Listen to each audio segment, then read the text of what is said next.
hermanos, que el Señor le continúe bendiciendo a todos. El tema que tenemos en esta noche se titula Buenas Noticias. Y la hermana Francia, mi madre, leyó en el libro de Segunda de Reyes, en el capítulo 7, versos del 8 al 9.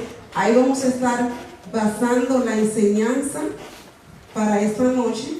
Y meditando yo en el contexto de la historia que leímos, pensaba que muchos de nosotros, cuando nos encontramos pasando por dificultades, tendemos a hacer la siguiente pregunta: ¿qué yo estoy pagando? ¿Por qué a mí? ¿Por qué yo? Y la razón de esto es que a veces nosotros tenemos muy mal concepto acerca de quién es Dios, porque le atribuimos a Dios los problemas, las cosas que nos pasan a nosotros, se la atribuimos a Dios. De hecho, tenemos un ejemplo en la Biblia de Noemí, donde cuando Noemí regresa de la ciudad de Moab, a donde se fue con sus hijos y con su esposo, dice la palabra que en Moab los hijos de Noemí, el esposo de Noemí, murieron. Y Noemí, regresando de Moab, dice estas palabras a la gente de Belén: no me llamen más Noemí, oiga bien, llámenme Mara, que significa amarga, porque en amargura me ha puesto, oiga, ¿quién? El Señor. Pero no solamente dijo eso, ella también dijo: me fui con las manos llenas y el Señor me ha hecho volver con ellas vacías. Es decir, que Noemí culpó a Dios de su desgracia. Estaba tan cegada por el dolor que la embargaba, que en medio de su dolor no pudo ella notar que el hecho de que su nuera Ruth estuviese con ella era una manifestación de la presencia de Dios que quería bendecirla. Y que el hecho de la tragedia de ella no era culpa de Dios, sino de sus malas decisiones. ¿Usted está entendiendo? Pero cuando yo estoy pasando por el dolor, cuando yo cometo un error, yo digo: no, es que Dios me va a castigar, porque pienso que Dios es un Dios vengativo, que anda con el látigo en la mano, listo para castigarme tan pronto yo cometo un error. Sin embargo, iglesia, lo que enseña la Biblia acerca de nuestro Dios es que Él no nos da conforme a como nosotros merecemos. Es que Él es lento para la ira y grande en misericordia. Que el deseo de Dios es bendecirnos. El problema está en que dice la palabra que el que practica el pecado es del diablo, y que Dios no se mete en un territorio que a Él no le pertenece. Es decir, que el problema, el desastre llega a mi vida cuando yo me salgo de la protección de Dios. Y a mí lo que más me llamó la atención es que a pesar de que yo me salgo de la protección de Dios, a pesar de que yo le fallo a Dios, vemos en la palabra que es el mismo Dios el que hace todos los arreglos posibles para bendecirme. No sé si usted está entendiendo. No es usted que busca a Dios. Cuando usted falla, Él te busca a ti para volver a bendecirte. O sea que puede tumbar entonces eso la idea de que Dios no quiere bendecirnos. Dios quiere bendecirnos, pero no estamos en la posición correcta para ser bendecidos por Dios. Y hay personas que tienen que entender esto. La Biblia dice: la bendición de Jehová es la que enriquece y no añade tristeza con ella.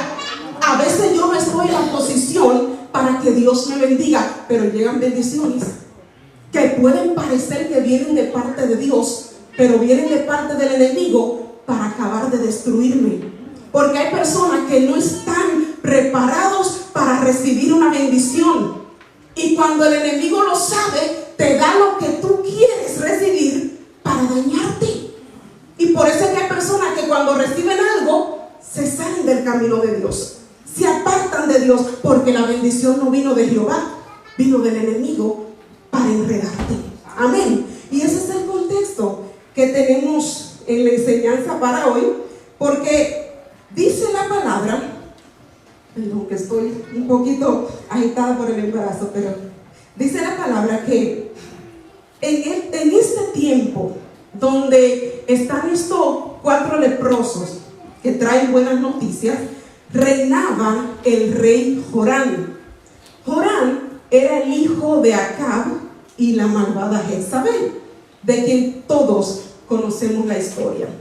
Y dice la palabra acerca de este rey en Segunda de Reyes capítulo 3, que este rey hizo lo malo ante los ojos de Jehová, aunque no como sus padres, porque dice la palabra que Jorán quitó los altares de Baal. Pero me llama la atención que la palabra dice que aunque él no hizo lo mismo que hicieron sus padres, hizo lo malo ante los ojos de Jehová, porque se aferró al camino de Jeroboam. Y esto me llamó la atención, porque a veces nosotros tendemos a sentirnos menos pecador porque no hacemos lo mismo que hace otro. O sea, yo no robo, ay, ese ladrón, y tú eres chismoso. Y el problema es que de la misma forma que Dios mira a un asesino, mira a uno que siembra discordia entre hermanos. ¿Usted está entendiendo? Pero yo minimizo lo mío y pongo grande lo de otro. Pero el Señor dice, Jorán no hizo lo mismo que sus padres, pero como quiera no era recto delante de mí, porque siguió el mismo camino de Jeroboam. Y sabemos la historia de Jeroboam. ¿Qué hizo Jeroboam? Levantó un altar en Betel e hizo que los del pueblo de Israel adoraran ídolos, becerros de oro. Y cuando usted lee la historia de los reyes de Israel, este rey Jeroboam aparece como un mal ejemplo, como una persona detestable ante los ojos de Jehová. Y dice la palabra que Jorán se aferró a guiar al pueblo conforme a este mismo modelo de idolatría. Y por esta razón, dice la Biblia, que Dios permite que se levante el rey de Siria, el rey Ben-Hadad, en contra del pueblo de Israel. Y dice la palabra que ahora Israel estaba sitiada por el rey de Siria. Nadie podía salir, nadie podía entrar, porque el rey de Siria tenía la ciudad rodeada. Por causa del sitio, dice la Biblia, que el pueblo de Dios se estaba muriendo de hambre. Nadie tenía nada para comer, a tal grado, ella que yo quiero que usted lo busque en Segunda de Reyes, en el capítulo 6. Dice la palabra, y pasando el rey de Israel por el muro, una mujer le gritó y dijo, salva, rey, señor mío. Y él dijo, si no te salva Jehová, ¿de dónde te puedo salvar yo? ¿Del granero o del lagar? Y le dijo el rey, ¿qué tienes? Ella respondió, esta mujer me dijo, da acá tu hijo y comámoslo hoy, y mañana comeremos el mío. Cocimos pues a mi hijo y lo comimos. Al día siguiente yo le dije, da acá tu hijo y comámoslo, mas ella ha escondido a su hijo. Cuando el rey oyó las palabras de aquella mujer, rasgó sus vestidos y pasó así por el muro. Y el pueblo vio el cilicio que traía interiormente sobre su cuerpo. Y él dijo, así me haga Dios y aún me añada, si la cabeza de Eliseo, hijo de Safat, queda sobre él hoy. Mire cómo estaba la condición de Israel por causa del sitio que le tenían los sirios al pueblo. El pueblo comenzó a practicar el canibalismo, se dice, a comerse entre ellos. Y quizás usted dirá, pero tenía que ser grave la situación para que una madre se atreva a matar a su niño y comérselo. Y eso no es mito, es realidad. Déjeme decirle, esto es palabra de Dios. La palabra de Dios es veraz. ¿Ok? Entonces estamos viendo aquí una situación que se da en medio de una hambruna. Pero yo quiero que usted entienda que la razón por la que esta mujer decide comerse a su propio hijo no era solamente por el hambre que ella tenía, sino que yo quiero que leamos en el libro de Deuteronomio, capítulo 28. Dice: pero acontecerá, si no oyeres la voz de Jehová tu Dios, para procurar cumplir todos sus mandamientos, para procurar cumplir los mandamientos y los decretos que te entrego hoy, caerán sobre ti las siguientes maldiciones y te abrumarán. Jehová traerá contra ti una nación de lejos, del extremo de la tierra, que vuele como águila, nación cuya lengua no entiendas, gente fiera de rostro, que no tendrá respeto al anciano, ni perdonará al niño, y comerá el fruto de tu bestia y el fruto de tu tierra hasta que perezcas, y no te dejará grano ni mosto, ni aceite, ni la cría de tus vacas, ni los rebaños de tus ovejas, hasta destruirte. El estado de sitio y la terrible aflicción del ataque enemigo serán tan insoportables que terminarás comiéndote la carne de tus propios hijos e hijas, aquellos que el Señor tu Dios te dio. Es decir, que la razón por la que se están comiendo es porque había una maldición. Oiga, cuando usted se sale de la protección de Dios, a usted le persigue maldición. Pero cuando usted está en la protección de Dios, las bendiciones caen sobre ti, te persiguen.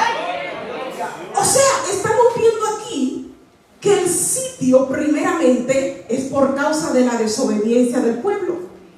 Número 2, se están comiendo porque ellos decidieron apartarse de Dios y seguir falsos ídolos.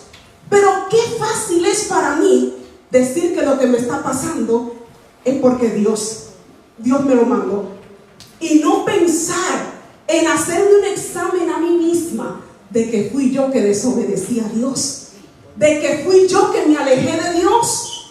Porque a veces estamos aquí en la iglesia, pero estamos lejos de Dios, y las bendiciones no las vemos, y nos cuestionamos: pero ¿por qué Dios a mí no me bendice y a fulano sí? Tú eres culpable, porque no estás haciendo lo que Dios manda en su palabra. Y dice la Biblia entonces que lo primero que el rey hace es que dice que la situación de Samaria era por causa de Jehová, pero él no lo pensó para arrepentirse, sino, oiga, ¿para qué?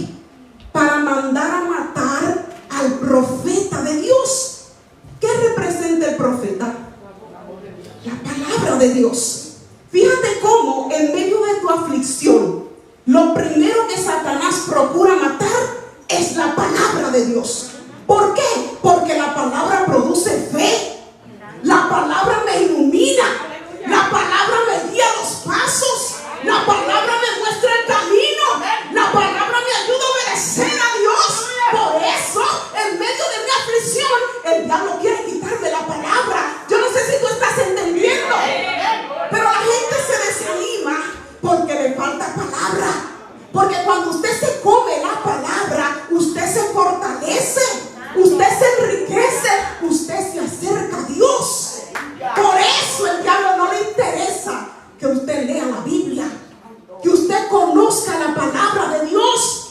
Cuando usted se la pasa, mire, como el hermano Miguel hablando de la Biblia, usted está fuerte espiritualmente hablando. mirando no verla, mirando series de Netflix que están contaminadas todas, ¿usted cree que usted va a estar fuerte? Ay, para la iglesia otra vez, y un desánimo, y una cosa, ay, ya, otra vez, lo mismo.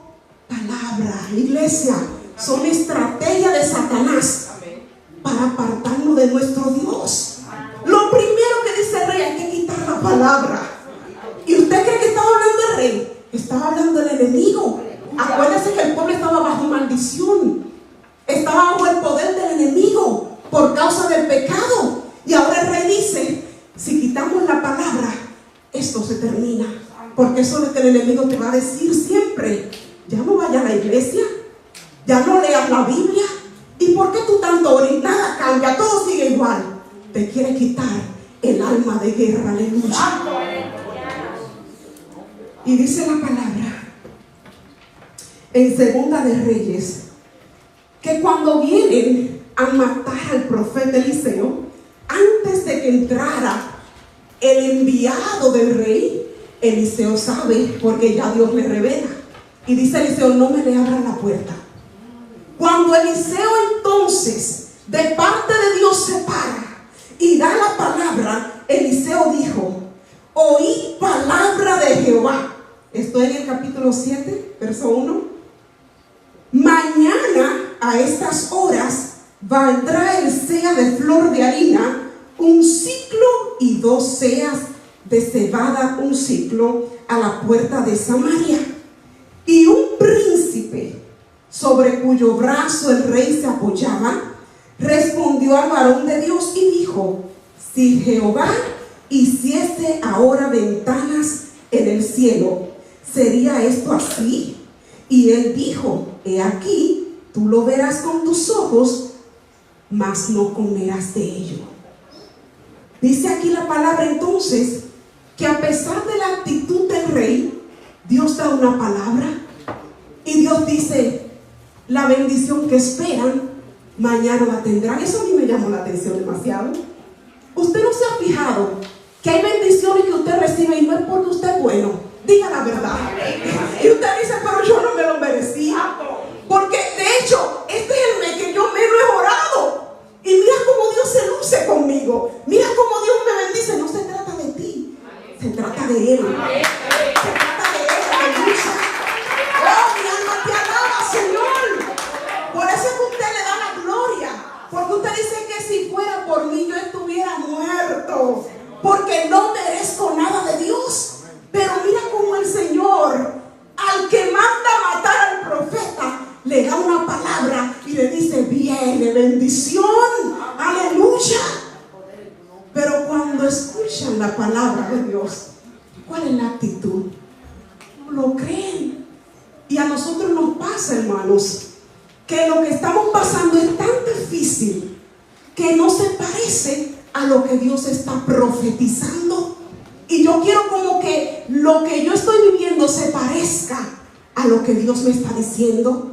¿A cuánta gente Dios le dijo te voy a usar?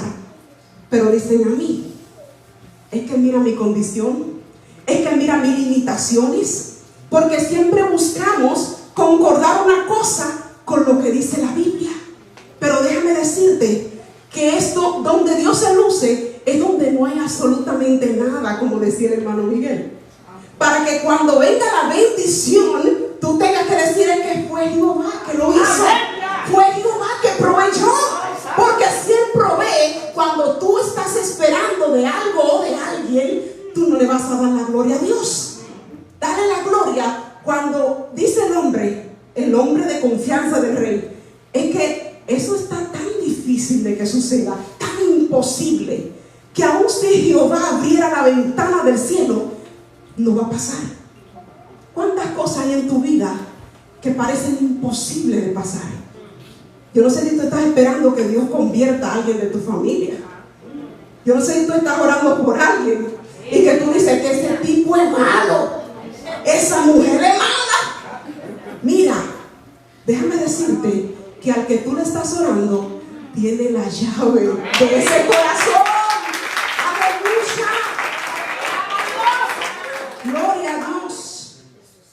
Así da la palabra, Él también tiene la forma de hacer cumplir su palabra. Y uno de los problemas que nosotros tenemos es que siempre decimos, ¿y cómo va a pasar? ¿Y cómo será eso? Como dijo María, cuando el ángel le dijo, vas a ser madre, ella comenzó a decir, ¿y cómo? Porque es que yo soy virgen.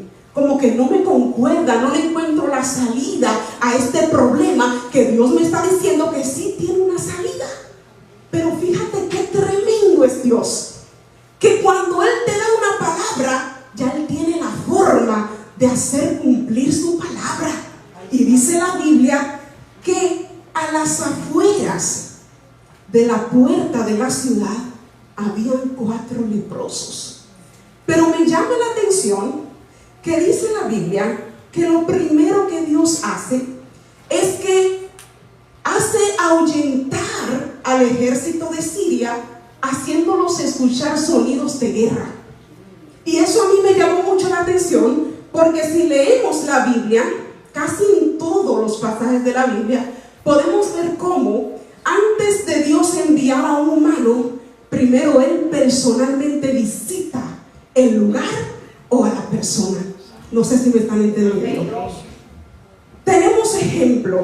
Cuando Gedeón se iba a enfrentar con los madianitas, antes de Gedeón levantar la espada, ya Jehová había turbado los sueños de los madianitas. Tenemos ejemplo. Cuando Labán se levanta en contra de Jacob, el Señor le sale en sueño y le dice, cuidado, como le hablas a mi siervo, mucho cuidado. O sea, que antes de que tú llegues, hace rato que Jehová llegó. ¡Aleluya! Con razón dice la Biblia en Deuteronomio 31:8, y Jehová va delante de ti, Él estará contigo, no te dejará ni te desamparará. Oye, ¿cómo le dice? No temas, ni te intimides, no temas, ni te... Parece grande el gigante, parece grande la situación, pero delante de ti está el más grande. Aleluya. Y déjame decirle que lo que oyeron los sirios no era falso. De hecho, tenemos a Eliseo, que en una ocasión, dice la palabra, que los mismos sirios fueron a matar a Eliseo. Y cuando llegan ellos, le dice Giezi, ay Dios mío, Señor, son muchos. Y dice Eliseo, pero Señor, oye, ábrele los ojos para que vea que los que están con nosotros son más. Son más. Lo que pasa es que tú no lo ves con los ojos físicos, pero delante de ti hay un ejército. Aleluya. Oh, mi alma te alaba, Señor. Entonces, iglesia, luego de que ya Jehová prepare el camino, luego de que ya Jehová limpie el campamento, ahora le envía a los humanos. Nunca te va a enviar a un lugar que primero Él no haya visitado. Por eso Él dice, ve tranquilo, no temas, no te intimides, que ya yo fui. Ya yo llegué primero y arreglé todo. Le dice a Elías, vete a Sarepta de Sidón, que ya yo le di orden a la viuda. Yo no sé si está entendiendo. Aleluya. Él te envía, pero primero prepara el camino. Gloria a Dios. Llega entonces. Ahora, dice la palabra que los leprosos estaban en aislamiento. ¿Por qué? ¿Por qué tenían que vivir afuera del campamento? Dice Levítico 13, en el 45 al 46, y el leproso, en quien hubiere llaga, llevará vestidos rasgados y su cabeza descubierta, y embozado pregonará, inmundo, inmundo. Todo el tiempo que la llaga estuviere en él, será inmundo, estará impuro y habitará solo fuera del campamento será su morada. En aquel tiempo, un leproso se consideraba que estaba leproso porque en él había una maldición por causa del pecado. Y usted sabe que siempre que una persona tiene una enfermedad, tiene una situación, la base se busca en la caída de Adán y Eva, porque por causa del pecado vienen todas esas maldiciones, aunque no en todos los casos. Aquí se ha enseñado mucho esto. Hay personas que están enfermas por voluntad de Dios, porque Dios tiene un propósito, no porque hayan pecado. Tenemos el ejemplo de Job, tenemos el ejemplo del mismo Pablo, que dice la palabra tenía un aguijón. Amén. Entonces, no todo el que esté enfermo es porque esté en pecado, hermanos. Amén. Así es que estos leprosos, dice la palabra, que tenían que estar en aislamiento por causa de la inmundicia que había en ellos. Y Números explica específicamente diciendo, en el capítulo 5, Jehová habló a Moisés diciendo: manda a los hijos de Israel que echen del campamento a todo leproso y a todos los que padecen flujo y a todo contaminado con muerto, así a hombres como a mujeres echaréis, fuera del campamento los echaréis. Oiga, ¿para qué? Para que no contaminen el campamento de aquellos entre los cuales yo habito. Es decir, que un leproso que estaba en aislamiento era una evidencia de qué pasa cuando una persona está inmunda. O sea, cómo Dios te ve en lo espiritual cuando tú estás en inmundicia. Porque, ¿qué pasa? Que nosotros en este tiempo no tenemos ese sistema. Porque si lo que hay dentro de mi corazón se pudiera ver en el físico como se le veía en ellos, pudiera yo enterarme de cómo Dios te ve. Y a veces nosotros estamos aquí sentados, pero de la misma forma como Dios mira a uno, no está mirando al otro. Dios te ve en aislamiento por causa de la inmundicia de tu corazón.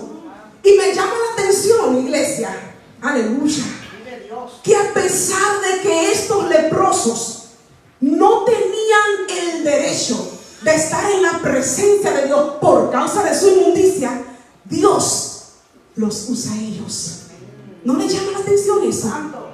¿Por qué Dios utiliza a los que no calificaban para estar en el campamento, para que sean un instrumento de bendición? ¿Por qué no usó a alguien de dentro del campamento? Pero Eliseo estaba ahí. Ahí había gente. ¿Qué pasó entonces? Yo quiero que usted lea, ya con esto termino. Lucas 4, 25 al 27 dice: no cabe duda, hablando Jesús, de que en tiempos de Elías, cuando el cielo se cerró por 3 años y medio, de manera que hubo una gran hambre en toda la tierra, muchas viudas vivían en Israel. Sin embargo, Elías no fue enviado a ninguna de ellas, sino a una viuda de Sarepta, en los alrededores de Sidón. Asimismo, había en Israel muchos enfermos de lepra en tiempos del profeta Eliseo, pero ninguno de ellos fue sanado, sino Naamán el sirio. 2 personas que no eran parte del pueblo de Dios, pero que Dios se sale de dentro de su pueblo para bendecirlas. ¿Por qué? Porque la viuda de Sarepta obedeció a la voz de Dios. Porque Naamán el sirio obedeció la voz de Dios. ¿Qué es lo que Dios me está enseñando a través de esto? Ellos no tienen lepra física, pero la tienen de corazón. Y lo peor es cuando tú tienes lepra en el corazón, que no estás dispuesto a obedecer la voz de Dios. El Señor dice: estos tienen lepra física, pero yo lo envío y ellos van. Aleluya. ¿Cuántas veces Dios me está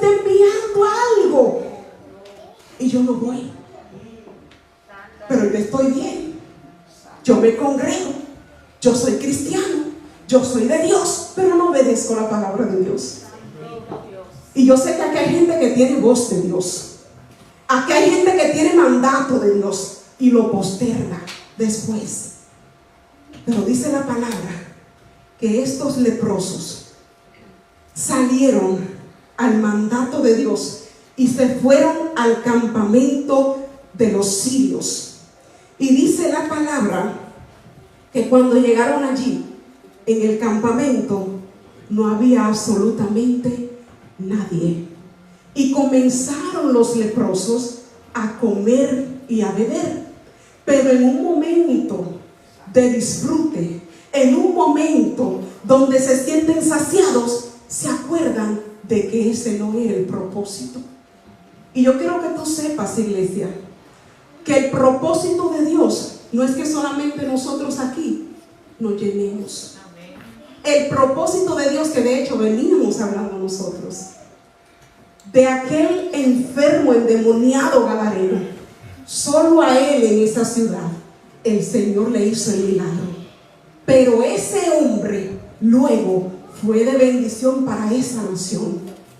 Solamente a la mujer samaritana el Señor le habló, pero a esa mujer luego el Señor la usó para ganarse a la comunidad.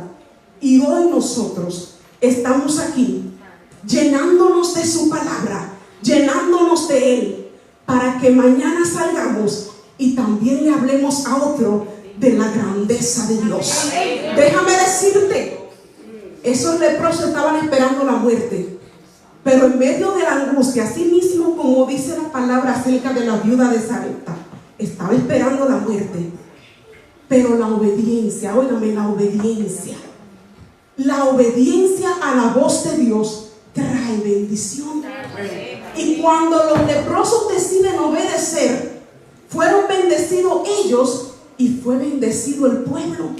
Y óigame bien, hay gente aquí que si hoy decide prestarle su sala al Señor, así como Pedro le prestó su barca para que Jesús predicara la palabra, si aquí hay gente hoy que hace el pacto y le dice, no es fácil, créanmelo, yo llevo años en esto de la célula, eso no es fácil, pero cuando usted decide prestarle su sala a Dios para predicar su palabra, así mismo como a Obed-Edom le llega la bendición.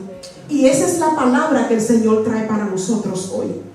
No importa la condición que tú estés, quizás tú estás igual que esos leprosos o peor que ellos. A ti el Señor te dice, si me obedeces, contigo lo voy a hacer. A ti te voy a bendecir. Cierra tus ojos, por favor. Hay una bendición para ti, aleluya. Tiene tu nombre. Tiene tu nombre. Si tan solo tú obedeces, si tan solo tú obedeces a la voz del que te habla hoy, no te habla Madeline, te habla Dios. Te habla Dios. Te habla Dios y tú sabes lo que Dios te dijo que hagas. Tú sabes a qué Dios te está llamando. El Señor te dice, ¿estás dispuesto? ¿Estás dispuesto? Los leprosos dijeron, si vamos, quizás morimos, pero si nos quedamos, también morimos.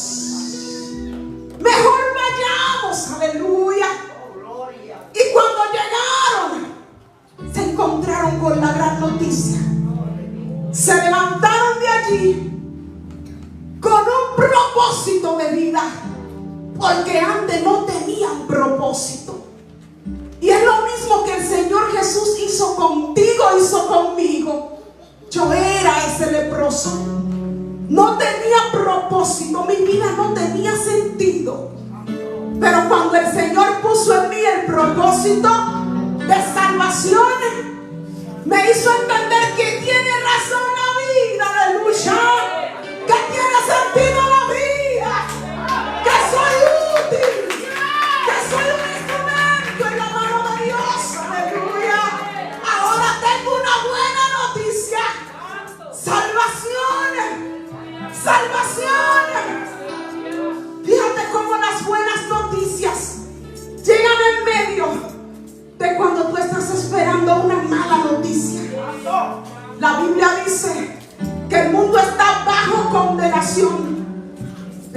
no envió a su Hijo al mundo para condenar al mundo, sino para que el mundo sea salvo por Él. Eso es una buena noticia. Eso es una gran noticia. Que Dios no nos dará, aleluya, conforme a como hicimos, sino que hay salvación y vida eterna. ¿Estás dispuesta, iglesia? ¿Estás dispuesto a ir por la calle a decirle a la gente que hay salvación? Aleluya. ¿Estás dispuesto a abrir la sala de tu casa para que se predique la palabra, para que se hable de Cristo? ¿Estás dispuesto? Mi alma te alaba, Señor. Hay bendición, dice el Señor, y abriré